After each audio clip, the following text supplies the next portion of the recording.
Well, I'm going to begin just by asking, I mean, everyone in this movie is just horrible. And Thank you very much. I mean, Michael Palin's Molotov almost represents, I guess, some of the heart of the piece, but they named the petrol bomb after him, so even he's a nasty bastard. I mean, all of them, if you think about it, all of them had to have done terrible things, to have been so close to Stalin, to have risen to the top and to have survived. They've had to, there is a scene where they're confronted with what they've done in the past and they try and excuse themselves.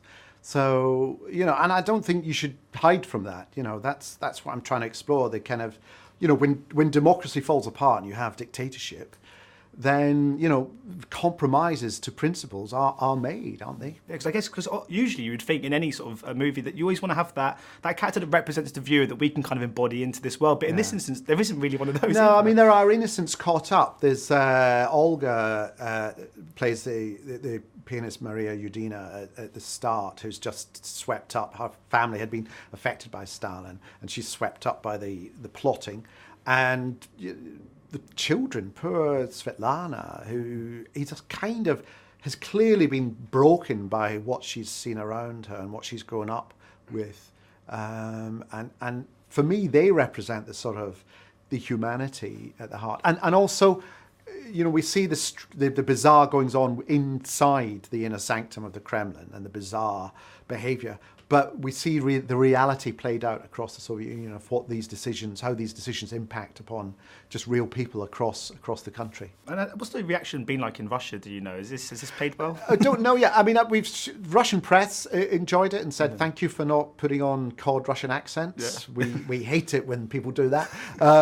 And we've shown the film in the company of people whose parents, or some of whom themselves, had come up through the Stalin era and been affected by it, and they said, they laughed all the way through, but they said, but this is all true. This is how it happened. Obviously, it has taken decades for us to almost be able to parody sometimes things that have been so horrific. And I was wondering, how long do you think it will be? And do you think that the Trump regime could be open to movies of this nature in years and decades to come? Well, that implies that they're going to get worse and turn into a dictatorship. I mean, he'd love that. I think he models himself on that strong figure. Stalin called people who disagreed with him enemies of the people. And what Trump does is he calls them fake news. And I find that an alarming parallel, really, because it just tells you that these things can come back. What happened then could happen again. Because you think in some ways you almost had to turn to a real life set of events, because I guess with like Veep or the thick of it, given the complete farce of modern Western politics at the moment, is it making it harder for you as a writer to parody modern politics? Well, I'm glad I'm not doing Veep anymore, because I would find that very difficult, because, Trump I don't find amusing. I find him worrying. I think the people who are getting to grips, the comedians getting to grips with what's going on, are sort of becoming journalists. John Oliver has a whole research team and specialists who are able to go back and look at what Trump said and did in the past compared to what he's doing now. And really, if Trump is calling the media fake news, in that sort of vacuum he's creating, there are certain comedians leaping in and becoming journalists and saying, okay, what about if we told the public what happened? Here are the facts. You make sense of these. Of course, we've got Alan Partridge returning to the BBC as the voice of hard Brexit.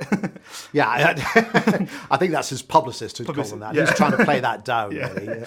Yeah. Do we know yet? I mean, you might not be allowed to say, but is this going to be like a mockumentary-style show like Places of Our Lives, or return to the kind of sitcom format? Like in well, Alan Partridge? Alan is hopeful that he'll have some kind of TV exposure. Yeah. So he's in talks now as to whether he can actually be live on air. So I think we'll have to watch this space, really. Yeah.